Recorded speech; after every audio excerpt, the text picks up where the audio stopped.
Shalom semuanya. Tuhan Yesus luar biasa. Saya kasih satu cerita kuis ya. Nanti saudara tebak tema khotbah saya apa. Satu hari ada seorang petualang.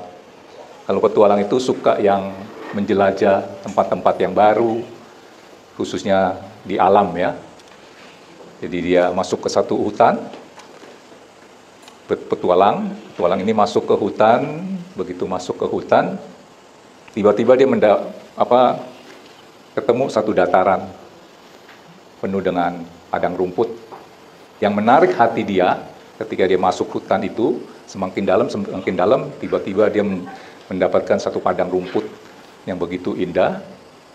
Yang menarik perhatian dia adalah di situ dia lihat ada sebuah goa. Tapi uniknya goa itu ada pintu, kayak pintu kerajaan. Dan nggak jauh daripada goa itu ada satu ya kayak beginilah, sekumpulan bunga-bunga indah, yaitu bunga mawar. Warnanya ada yang merah, ungu, biru, kuning, oranye, jadi satu. Begitu indah. Dan ketika dia lihat bunga itu, dan ternyata di bunga itu ada satu label kebahagiaan sejati. Nah, waktu dia ambil bunga itu, memang dia merasakan satu damai sejahtera, sukacita, kegirangan. Entah kenapa. Jadi aura daripada bunga itu membuat dia penuh dengan sukacita, kebahagiaan yang selama ini dia nggak pernah rasain. Dia selidiki, apa istimewanya daripada bunga ini? Ternyata di situ ada satu catatan bahwa bunga ini adalah kunci untuk bisa masuk ke gua yang ada pintunya. Akhirnya dengan bunga itu, dia menghampiri gua itu, dan ternyata benar. Pintu itu terbuka. Wah, dia senang. Namanya juga orang petualang kan mencari yang baru-baru begitu. Dia mau tahu di dalam guanya itu apa. Akhirnya begitu pintunya terbuka, dia masuk nih ke dalam. Sambil membawa bunga yang tadi, yang saya katakan membawa sukacita, damai sejahtera. Itu bunga tuh, auranya seperti itu. Nah, waktu dia masuk agak ke dalam, dia terkejut. Ternyata di dalam gua itu penuh dengan harta benda, cincin berlian, emas, semuanya menumpuk di satu tumpukan. Saudara bayangkan, wah dia senang sekali. Akhirnya diletakkanlah bunga itu, dia konsentrasi di satu tumpukan dengan perhiasan macam-macam. Cincin berlian, liontin, giwang, apa semua numpuk di situ. Mungkin emas batangan juga ada ya. Wah, dia senang. Wah, saya menjadi orang paling kaya ini. Dia lihat di situ ada karung. Akhirnya diambillah harta itu kan, cincin berlian, emas satu tumpuk begitu, koin-koin emas dibawa sebanyak-banyaknya. Dia bawa keluar nih. Keluar dari gua itu, dia menghayal. Wah, saya akan menjadi seorang yang paling kaya di desanya. Dia udah merancangkan maksudnya harta benda ini. Dia akan bikin rumah yang bagus, ya macam-macam lah ya, punya angan-angan ini itu. Nah, setelah dia keluar daripada gua itu, dia pengen lihat lagi dong. Paling nggak dia mau pakai lah gitu ya, apa yang bisa dipakai nih. Begitu dia buka, ternyata semuanya jadi sampah. Kok perasaan tadi bener itu harta benda? Dia penasaran, dia mau masuk lagi nih ke gua itu. Ternyata gua itu sudah tertutup. Dan dia nggak bisa masuk lagi ke gua itu karena bunga mawar yang indah itu ada di dalam. Ya. Tema khotbah saya apa? Bisa nebak nggak? Memperhatikan yang penting, mengabaikan yang terpenting. Bunga itu gambaran Tuhan. Jadi waktu dia mendapatkan bunga itu ada damai sejahtera, sukacita, kegirangan yang daripada bunga itu. Saya katakan auranya beda. Ketika kita tetap berpegang kepada Tuhan, harta, benda, tadi ya perhiasan, itu hanya akibat saudara melekat kepada Tuhan. Dia buka jalan, masuk ke gua itu, dan di situ ada harta benda yang mungkin bisa membuat kita ya bahagia. Tetapi akhirnya kita melupakan sumber kebahagiaan itu. Tangkap ini enggak? Ya. Artinya, memenuhi kebutuhan jasmani itu penting nggak? Akyong bangun tidur, kerja ya. Tujuannya untuk apa? Mencari nafkah. Penting nggak itu? Penting. Tetapi suka mengabaikan yang terpenting, yaitu apa? Kebutuhan rohani. Tangkap ini. Memperhatikan gini, manusia itu kan ada dua unsur, tubuh dan roh. Tubuh perlu nggak di-maintenance, dipelihara, dikasih makan, pakai baju. Kebutuhan hal itu penting nggak? Penting. Tetapi ada yang lebih penting suka kita abaikan. Kita sering memperhatikan yang penting, kebutuhan tubuh, ya, kesehatan jasmani, mungkin kita minum vitamin ini, vitamin itu. Itu penting. Kita memperhatikan yang penting, tetapi kita mengabaikan yang terpenting, kesehatan rohaninya. Tangkap, ini kita mau bahas. Sebelum masuk ke firman, saya cerita-cerita dulu. Nah, sering kita berkata, mungkin sudah didoktrin oleh dunia, kalau mau bahagia ya harus kaya. Makanya saya pikir semua yang ada di sini punya kegiatan masing-masing. Tujuannya untuk apa? Mencari sesuap nasi lah, istilahnya ya gitu ya. Kurang keren sih, sekarung beras misalnya. Dan tujuannya untuk memenuhi kebutuhan jasmani. Kalau kaya itu bisa membuat orang bahagia, dari awal saya cerita itu, nggak mungkin seseorang yang kaya raya yang bernama Adolf Mekker dari Jerman, orang terkaya di Jerman, nomor 1, ketika dia mengalami satu kerugian besar, mungkin kalah saham atau apa, ini seorang pengusaha farmasi, saudara bisa cek di Google, dia punya saham sebagian di mobil VW, ada sahamnya di situ. Orang terkaya di Jerman, di usia 70 tahun lebih, menjelang 80, oleh karena mengalami satu kerugian, dia menabrakkan diri ke kereta. Dia memperhatikan yang penting. Menjadi kaya itu penting nggak? Siapa sih ini nggak mau kaya? Mau dong.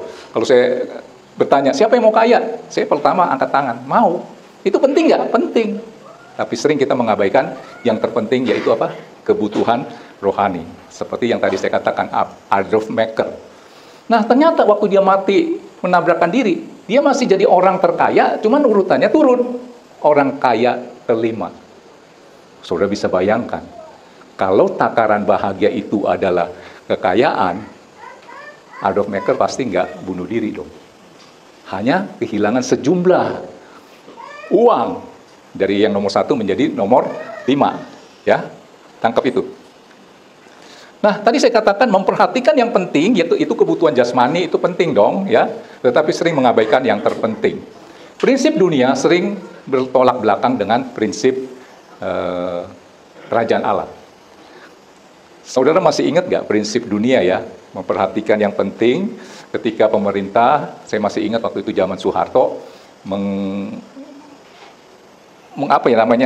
tentang olahraga. Yuk, bagaimana olahraga? Untuk supaya manusia Indonesia itu sehat. Dan ada satu ungkapan apa? Mensana, artinya apa? Dalam tubuh yang sehat terdapat jiwa yang sehat. Padahal Alkitab tidak mengatakan begitu. Alkitab berkata, di dalam hati yang gembira adalah obat yang manjur. Setuju nggak, saudara? Jadi apa yang kita harus maintain, pelihara, utamakan, yaitu rohani kita. Bertolak belakang nggak tadi? Mensana in corpore sano, kalau nggak salah ya. Di dalam tubuh yang sehat terdapat jiwa yang sehat. Dikasih makanan yang enak, tapi hatinya mengalami satu gundah gulana, kecewa, sedih. Dia bisa nggak nikmati hal-hal seperti itu? Tidak bisa. Tangkap ini ya. Oke. Jadi dalam diri kita ada dua hal, yaitu roh dan tubuh, atau roh dan daging ya. Mana yang terpenting? Kebutuhan jasmani itu penting, tetapi kebutuhan rohani itu terpenting. Jadi saudara mau utamakan yang mana ya? Saudara, tubuh itu penting ya, itu penampilan di luar ya. Tetapi dalam itu juga, itu bukannya juga lagi ya, itu yang terpenting. Istilahnya apa ya? Inner beauty. Betul nggak? Saudara, kalau Yang punya anak, ya anak saudara perempuan lah, dilamar oleh seorang pria. Pasti yang saudara tanya apa? Udah kerja belum? Udah mapan belum? Udah bisa mencukupkan dirinya sendiri belum? Pasti itu kan? Itu penting nggak? Penting. Tapi sering mengabaikan yang terpenting. Dalam dia apa? Karakternya seperti apa? Coba saudara yang mau nyari mantu. Yang penting dia mah kaya, mencukupi kebutuhan hidupnya bisa, mapan. Waduh, karakternya gue minta ampun dah. Salah ngomong dikit, pak, tangan main. Bahagia saudara. Kita sering kan mengabaikan hal seperti itu. Yang penting lu waktu kemarin naik apa? Naik mobil, ya udah. Padahal kerjaannya mabok, judi. Saudara mau dapat mantu seperti itu? Tapi sering kita memperhatikan yang penting. Bu Erna perhatikan yang penting nggak, Bu? Dia turun naik mobil apa? Apa dia naik angkot? Jujur dah, Bu. Dia naik angkot. Sekarang Lipu bisa ngomong begitu. Dulu juga dia turun kemarin naik apa? Betul nggak? Itu penting nggak? Penting. Tapi kita sering mengabaikan yang terpenting. Dalamnya. Oke, nangkep ya? Nah, akhirnya kita sering sibuk dengan hal yang penting. Kerja itu penting dong, usaha itu penting. Tanpa kita sadari, kesibukan kita mengabaikan hal yang terpenting. Oleh karena hal itu, bisa aja hari Minggu ini saudara lagi sibuk dengan hal yang penting, tapi mengabaikan yang terpenting. Apalagi ada pelayanan di sini. Apa? Bisnis saudara, pekerjaan saudara. Beberapa hari yang lalu saya nonton video yang dikirim oleh Pak Thomas. Ini bagus juga. Ada yang nonton nggak di grup ya? Dikatakan begini, kalau iblis nggak bisa membuat kamu jatuh dalam dosa, maka iblis akan membuat engkau sibuk. Ternyata, sibuk itu dengan dosa, punya itunya sama. Apa ya? Karakter yang sama, yaitu membuat saudara itu jauh dari Tuhan. Dosa akan membuat saudara jadi jauh daripada Tuhan. Saya sering katakan, kita berdosa, kita tidak mau berdoa. Kita berdoa, kita tidak mau berbuat dosa. Ternyata kesibukan dan dosa itu punya karakter yang sama, yaitu membuat kita itu jauh kepada orang-orang yang kita kasihi. Keluarga, terlebih lagi Tuhan. Saudara udah nggak punya waktu lagi buat Tuhan. Buat keluarga aja nggak bisa. Dalam video itu dikatakan ketika dia lagi sibuk kerja, anaknya mau ajak dia main. Dan yang berbicara itu berkata, jangan sekarang ya nak, papa lagi sibuk. Ketika istrinya mau ngajak ngobrol, si laki-laki ini berkata, emang lu nggak lihat gue lagi kerja nih? Nah, membuat jauh kepada orang-orang yang kita cintai, kita kasihi, apalagi Tuhan. Nggak bisa berdoa, Tuhan sorry ya, kan Tuhan tahulah saya lagi sibuk nih. Itu contoh di awal tadi. Bunganya dilupakan. Tangkap ini ya. Bener gak apa yang saya katakan? Dulu kita ada ibadah kompak di tengah minggu. Ada beberapa orang yang gak bisa hadir oleh karena kesibukannya. Saya masih kerja om, sorry ya om, gak bisa datang. Tapi kamu WL loh, kamu tugas loh. Iya sorry om, dimaafkan lah. Nanti minggu depan saya pasti datang. Minggu depan ternyata ada order lagi. Datang dong, sorry om, saya gak bisa, saya ada transaksi. Waduh, emang kamu lupa? Kalau hari Jumat di tempat ini, kamu lagi transaksi dengan raja di atas segala raja. Dia lupa tuh. Dia memperhatikan yang penting, tetapi mengabaikan yang terpenting. Suruh nangkep ini? Siapa yang seperti itu? Ya? Oke. Senin, Selasa, Rabu, Kamis, Jumat, Sabtu, Minggu, kerja semua. Waktu buat Tuhan nggak ada. Saudara tahu dari 10 hukum perintah Allah, yang keempat itu apa? Kalau pertama, kasihilah Tuhan Allahmu, jangan ada Allah lain. Terus jangan mengucapkan nama Tuhan sembarangan. Yang keempat apa? Kuduskanlah hari Sabat. Tuhan kasih waktu saudara 6 hari kerja, 1 hari buat Tuhan, masa nggak bisa sih? Ceritanya begini, ada seorang dermawan, dia punya 7 keping emas nih. Lagi jalan-jalan, dia lihat pengemis. Timbullah ibah hatinya ya, belas kasihan kepada pengemis itu. Dia punya 7 kan, keping emas, dikasih tuh 6 buat si pengemis itu. Sambil berkata, kamu kok hidupnya sengsara, susah, ini saya kasih 6 keping emas ya, supaya kamu hidupnya jadi lebih nyaman. Pakai yang baik-baik. Saudara tahu pengemis itu, ini nih, dermawan itu bilang, 6 buat kamu, 1 buat saya. Si pengemis itu malah apa? Yang satu yang ada di dermawan itu diambil. Itu gambaran kalau saudara hari Minggu sampai nggak punya waktu buat Tuhan, saudara ambil semua. Nggak ada waktu buat Tuhan. 7 keping, 7-7-nya diambil semuanya. Bayangkan. Padahal Tuhan udah kasih, dermawan ini gambaran Tuhan.